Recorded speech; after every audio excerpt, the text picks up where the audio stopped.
कि नक्शा तो इस देश की किसी भी यूनिवर्सिटी का पास नहीं है। आजादी के दीवाने के नाम पर बनी है यूनिवर्सिटी। इनको पूरा सुनाता हूं, मैं पूरा सुनाऊंगा, लेकिन ये किसके नाम पर बनी है? मोहम्मद अली जौहर कौन थे?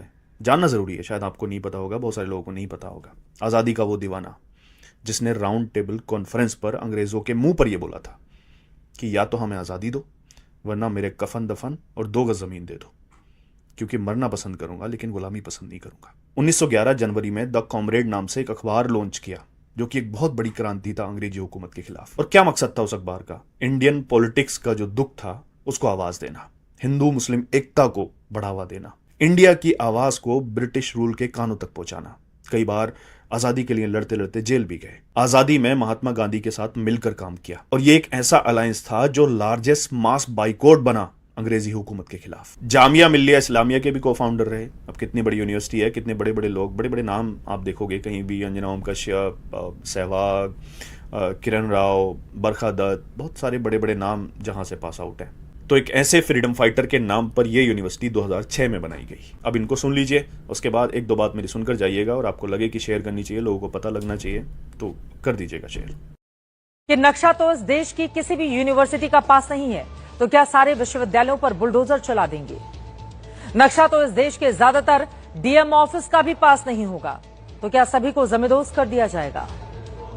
कांग्रेस सांसद ने कहा है कि अधिकारियों को सोचना चाहिए कि वो भी किसी ऐसी ही यूनिवर्सिटी से पढ़कर आए होंगे जहां का नक्शा नहीं पास होगा।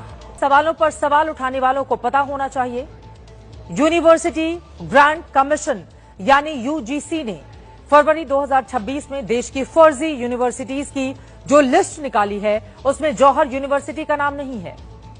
यूजीसी के मुताबिक पूरे भारत में कुल 32 फर्जी यूनिवर्सिटी हैं। इन 32 में से 4 यूनिवर्सिटी उत्तर प्रदेश में चल रही हैं। ये वो यूनिवर्सिटी हैं जो यूजीसी से मान्यता प्राप्त नहीं है, सरकार से भी मान्यता प्राप्त नहीं है, जिनके पास शायद अपना कोई कैंपस भी नहीं होगा, लेकिन ये चल रही हैं। इसीलिए सवाल पूछा जा रहा है कि सरकार और सिस्टम को सिर्फ रामपुर की जौहर यूनिवर्सिटी के ही अवैध निर्माण क्यों इस बात में बिल्कुल सच्चाई है, और ये हम सब लोग जानते हैं कि हमारे देश में 80% या उससे भी ज्यादा जो बिल्डिंग्स हैं वो नक्शे से बनी नहीं होंगी। अगर ऐसा हुआ तो सब लोग बेघर हो जाएंगे। मैंने पहले भी कहा था कि इस यूनिवर्सिटी में गरीबों के बच्चे पढ़ते हैं। सरकार से, प्रशासन से ये गुजारिश है कि अगर 40 में से 38 बिल्डिंग्स जो है अवैध हैं, तो उनको पास करा दीजिए, उनमें मॉडिफिकेशंस करा दीजिए, अपने नाम से चलाइए, टीचर्स अपने रख लीजिए, अपने आप खुद चला दीजिए, लेकिन ये यूनिवर्सिटी गिराइए मत, क्योंकि ये गिरेंगे तो बहुत सारे सपने गिरेंगे। बहुत सारे मजदूरों, किसानों का जो अपनी औलादों को पढ़ा रहे हैं, उनका हौसला टूटेगा। उनका हौसला मत टूटने दीजिए। हम पढ़ेंगे तभी हम दुनिया से अपने कंधे को मिला सकते हैं। टेक्नोलॉजी में अगर हम पीछे रह जाएंगे तो पूरा देश पीछे रह जाएगा।